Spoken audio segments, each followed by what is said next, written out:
Hi, so 25th of May 2026, and I want to do a short follow-up. Well, my videos are usually 10 to 15 minutes, so that's my definition of short. But a short follow-up on the last post I just did 3 days ago on the ether theory versus Einstein theory, and you can see it in my bio. It's the last post where I discussed this book, Wireless, that you can download. Anyway, I didn't expect to have such a good response because I've been posting on antique books for, the last 6 months or 9 months. But clearly there's loads of interest in those areas of theories and scientific theories. I love the comments, so thank you very much. So many comments, so many people sharing their opinions, their views, their knowledge, which I think is what social media is all about.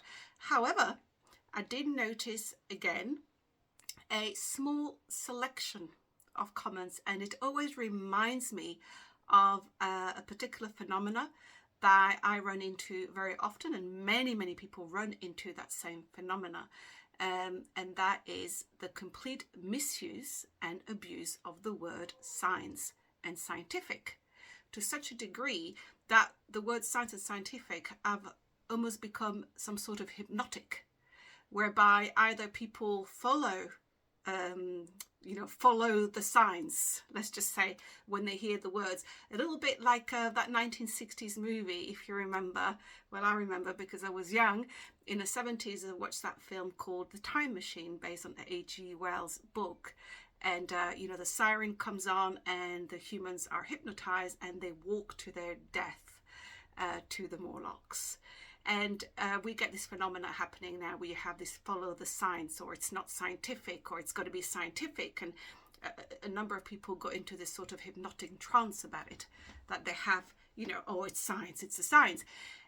So that's one aspect of it. And the other aspect is obviously the abuse and misuse of the word science by those who would control and keep the population ignorant. So this is what I'm going to do. I have loads of stuff around me. You can't see it. I've got loads of references. And I think I'm going to very quickly give you the original meaning of the word science and scientific. Now, I've already done 2 full posts on this. For people who follow me, you know how I operate. If you're new to my channel, I have a playlist and I do many posts on original definitions of certain words, particularly words which are used for propaganda purposes and which have been altered in the last 150 years. So I take a dictionary from the 1700s, which I've got here. This is the earliest one that I have. This is the Samuel Johnson. This is about 4.5 kilos. Samuel Johnson Dictionary of the English Language. It's not an original. It's a facsimile copy. An original is very expensive, and I've not got one yet. So I've got the 1755 Johnson, and then I go all along. Behind me, I have about 150 English dictionaries. Well, mostly here, a bit other places in my house. And I go through key times throughout up until present time. And then we see how the definition has been altered. And science and scientific is one of those words.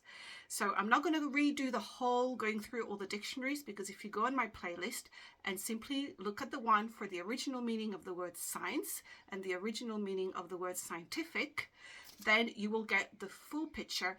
And at the end of each post, I also put the photo of each of the dictionaries that I read out, so you can read that for yourself. But for the sake of this post, I'm going to explain to you why science and scientific, the words are being have become some sort of sacred cow, producing some sort of cultish devotion by certain individuals. So science, this is a 1755 dictionary, and I'm going to read this. Science, knowledge, from the Latin scio, which means I know, right? Or scientia, to know. Second definition, certainty grounded on demonstration. Certainty grounded on demonstration. Then you have more meanings here. Any art or species of knowledge. Art attained by precepts or built on principles. This is 1755. So I'm going to move this away because it's very heavy. And I will go straight onto the 1851 Webster's Dictionary, this way, 1851. Now, by the way, you can go online and you can go for the 1828 Webster's Dictionary. It's completely online. and you can go for the Samuel Johnson dictionary, and it has been scanned online, so you can check out all these definitions yourself. So here we're going to look at the word science. I love this dictionary because it's leather and it's like almost 200 years old. And we have a wonderful definition of science here, right? And science, Latin scientia from scio, which means to know. All right, in a general sense, knowledge or certain knowledge. Here we have the word again, certainty, right? The comprehension or understanding of truth or facts by the mind. Okay, good. Next definition, a collection of the general principles or leading truth relating to any subject arranged in systematic order. Pure science as a mathematics is built on self-evident truth, but the term science is also applied to other subjects founded on generally acknowledged truth. For example, you can also be used as an assemblage means the gathering together, or even to an assemblage of the general principles of an art, as the science of agriculture, the science of navigation. Arts relate to practice, as painting and sculpture. Then you have any art or species of knowledge, and you have more information here. Note, authors have not always been careful to use the terms art and science with due discrimination and precision. Music is an art as well as a science. In general, an art is that which depends on practice or performance, and science that which depends on abstract or speculative principles. The theory of music is a science, the practice of it is an art. So this is a definition of science. And then you have scientific, which means producing certain knowledge, right? You are producing certainty, producing certain knowledge or demonstration. Now, what also gets confused is the definition of, or the explanation of, scientific method. And what we have here is a very simple system.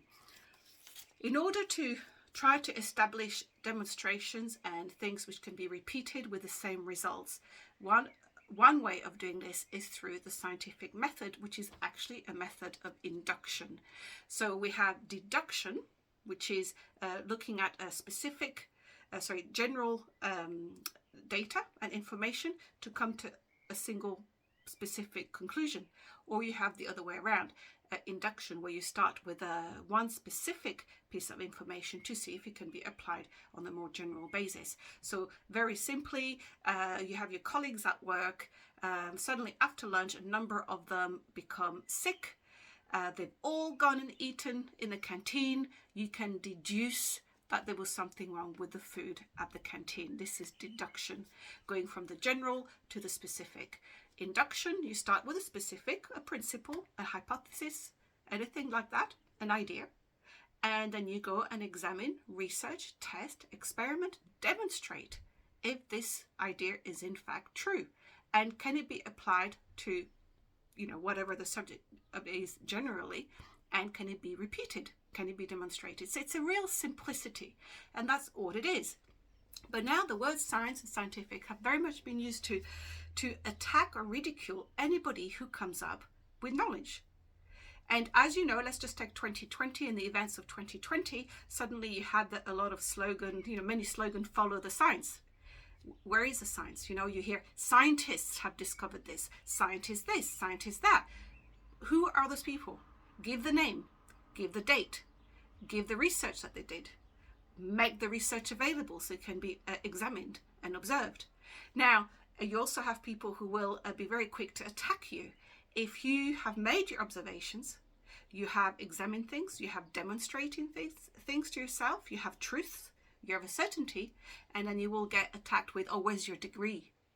And so you have this complete transformation from the original meanings, where now science means you've got to have a white coat, you've got to have a degree, you've got to have peer review, but that is not the definition of the word science or scientific. So anyone with enough discrimination and ability to differentiate can go and study, can make their experiments, can come to their own conclusions. I mean, how did these guys do it in the past? All those wonderful engineers and scientists throughout history for hundreds and thousands of years who came up with ideas and solutions which worked. They may not have known all the details, But it worked. And then, you continue to experiment. And a good scientist, a true scientist, would not be deterred by a brown envelope or a bribe or funding or all sorts of things like that, which would then make, the person deviate from their true research. No comment on that. So I'm going to show you some more things now. I'm going to actually demonstrate to you what passes as a science currently, which probably destroys millions of people every year, and which is absolutely not scientific, but somehow it's made its way as a science, which is actually a real pseudoscience. But before we go on to that, I'm going to show you this. This is a classic book of physics. This is a 1908 book, and it has a little section right at the introduction here. Beautiful introduction on the preface. Right at the beginning, first line, it says, "There is a diversity of opinion as to the value of textbooks in the teaching of science and of practice as to their use. Professor Armstrong has urged that, quote, each child should write its own textbook and be taught to regard it as a holy possession. And in a few schools, this exalted doctrine is accepted in theory, if not in fact. The principle is sound enough when applied by the private tutor." What it's saying here is exactly the definition of science, true science. You go and make your observations. You get the child to go and do the demonstration, to do the research, and to produce his own textbooks in the subject of science. And here it goes on to explain why they have to make a textbooks for big classes in schools. And the very interesting thing here, just I'm going to add this at the end, it says the standard of each part of the volume, this volume, is roughly that which may be expected reasonably of pupils from about 14 to 16 years of age. And I'm going to show you the kind of writing we have here, the entire textbook. And I can tell you with absolute certainty, because I've lectured in aerospace in colleges with 16 to 18 years old, and I can assure you that a 14-year-old in the UK right now could not even read such a book, because of the literacy having been so destroyed over the last 60 years. But this was expected, that a 14-year-old in 1900 was able to totally use that. So just to give you an idea, right? But the right attitude was correct. It was, you've got to go out, you've got to look, you've got to observe, you've got to demonstrate and come to your conclusions. So anybody who comes along to you and you have your own views, you've done your research and you've come up with your idea or a conclusion based on your own demonstration or examination and research, and somebody comes along and said, oh, where's your degree? Where's your peer review? Where's this? Don't get offended. Don't get upset about it. Understand the real meaning of the word science, scientific, and the scientific method. And if you yourself go about and apply the scientific method to good results, then you're good, right? Now, let me show you something which is absolutely not scientific. Now, I've prepared it, right? I talk about this a lot because this is the scourge behind the destruction of our civilization, and it is psychiatry. So this is the American Psychiatric Association. This is a Diagnostic and Statistical Manual of Mental Disorders, number 5. This is the latest edition. Now, in this volume of over 1,000 pages, you can classify every human being as mentally disturbed. Strangely enough, psychiatrists don't seem to classify themselves in that, but they fit in. And I'm going to give you a wonderful example of this, because psychiatry has no scientific basis whatsoever per the scientific method and what I just read you. And I'm going to read you. This is book. I'm not going to say the word. Psychiatry is the man behind this person. TikTok doesn't like it. And I've made many posts on this. There are pinned posts. You can look at my pinned post. But I'm going to give you just a quick glimpse of it. Right. I've already lost the page. No, it's there. Here we go. Right. This is Wilhelm Wundt. Right. You may have heard him. He was the father of modern psychology. And I'm saying modern psychology because until he came along, the definition of the word psychology, watch my pinned post on it, is pinned, was actually the study of the soul. And it came under the heading of philosophy. It was a philosophical subject. I've made a big post on this. Behind me is the Encyclopedia Britannica from 1911. There's about 120,000 word essay on the subject of psychology. we had there. And it has nothing to do with behavior or anything like that. It has all to do with the soul, with perception, with ability, that sort of thing. Anyway, this man, I'm going to read you a little section here. I've done it before. I'm kind of racing against time here. With a degree in philosophy, Wundt was never a medical doctor, okay? To him, it was not possible to study anything if it could not be sensed, measured, and experienced in the physical universe. Scientific demonstration demanded observable and quantifiable results. Seeing no hope of being able to do this with the human soul, Wundt changed the subject of psychology around to suit the needs of his view of science. From Wundt forward, psychology would not concern itself so much with the study of the soul, but with the study of observable phenomena related to human behavior. Wundt's data gathering techniques centered around the scientific measurement of physiological reactions to given stimuli. So you make you push, you give you give a stimuli to somebody, a stimulus, you get a reaction, and he was classifying this, right? So obviously, one of his later students was Pavlov, who did a lot of experiments on dogs, salivating dogs. So obviously, yeah. Anyway, I'm digressing here, but he believed in, according to Wundt, all thought was derived from a four-step chemical reaction in the brain. None of this was ever proven up until now. Neuroscience, this new subject of neuroscience, Nothing is truly demonstrated. Yes, you see scans. They show you scans of brains. But I have different posts on this because we're looking at definitions of this. But here's really an amazing thing here. This is quoted in Wundt's own words, translated from the German. Observation of the fact of consciousness is of no avail until these are derived from chemical and physical processes. Thought is simply a result of brain activity. Since this activity ceases when circulation is arrested and life departs, thought is nothing more than a function of the substances of which the brain is composed. And herein, in his own statement, he contradicts himself, because here he says, since this activity ceases when circulation is arrested and life departs. So what is this life departing, right? So right there, it was all done. So anyway, without going into digression, because I'm trying to stick to this particular topic, the whole subject of psychology, modern psychology, came about with psychiatry jumping on the bandwagon with absolutely no evidence. And I know some people will put posts on that saying, comments going, oh no, there's loads of evidence with the brain, blah, blah, blah. No, actually there isn't. And all I can say with that is go into a butcher's and have a look at a brain or a piece of meat in the butcher's, yeah? And honestly, for yourself, honestly, look at it and ask yourself, can that piece of meat think? Can that piece of meat create ideas?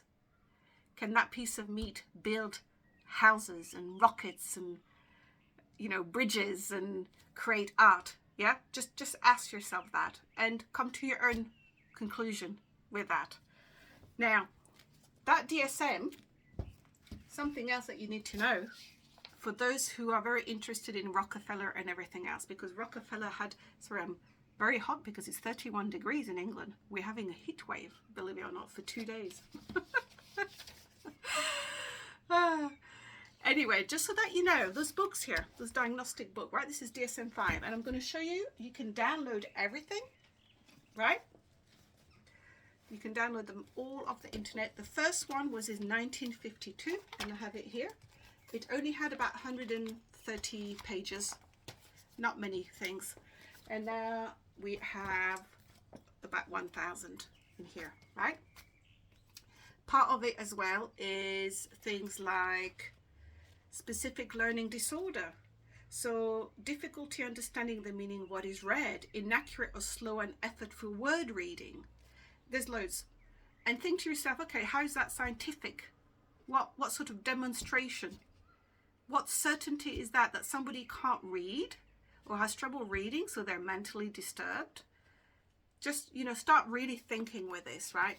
what's the other really interesting thing with this is that the American Psychiatric Association, if you want to go into that area, which I don't go so much in, but I'm just going to let you know, the American Psychiatric Association was founded in 1921, but before that it had a different name. It was called the Association of Medical Superintendents of American Institutions for the Insane.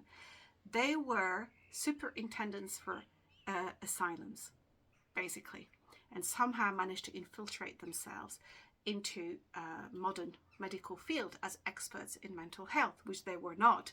In 1921, in July, it became the American Psychiatric Association. At the same time, in July of that same year, the Council on Foreign Relations was officially incorporated in the US. At the same time, the American Journal of Insanity, which was a journal of the superintendents, became the American Journal of Psychiatry. And you can see here, the American Journal of Insanity. At the same time, in 1921, same year, James Cattell, who studied with Wundt and who was the first modern American psychologist and who worked very hard to destroy American education, founded the Psychological Corporation, the largest creators and administrators of mental tests, which is, by the way, now Pearson Educational in the UK. So you have a lot of things that are going together. And mindful of time here, I'm going to give you another example of the lack of scientificness of this, right? This is a Concerta. This is a data sheet for the ADHD drug Ritalin, called Concerta there, produced by Jensen, right? And I'm going to show you something very simple. This is on page 15. You can download it off the internet right there, where it says methylphenidate, which is the name of that drug. Methylphenidate is a central nervous system stimulant. The mode of therapeutic action in ADHD is not known. That's what it says. The mode of therapeutic action in ADHD is not known. So here we have an entire field based on a man called Wundt, who felt that because you couldn't measure the soul, there was no soul, so it's got to be all brain activity.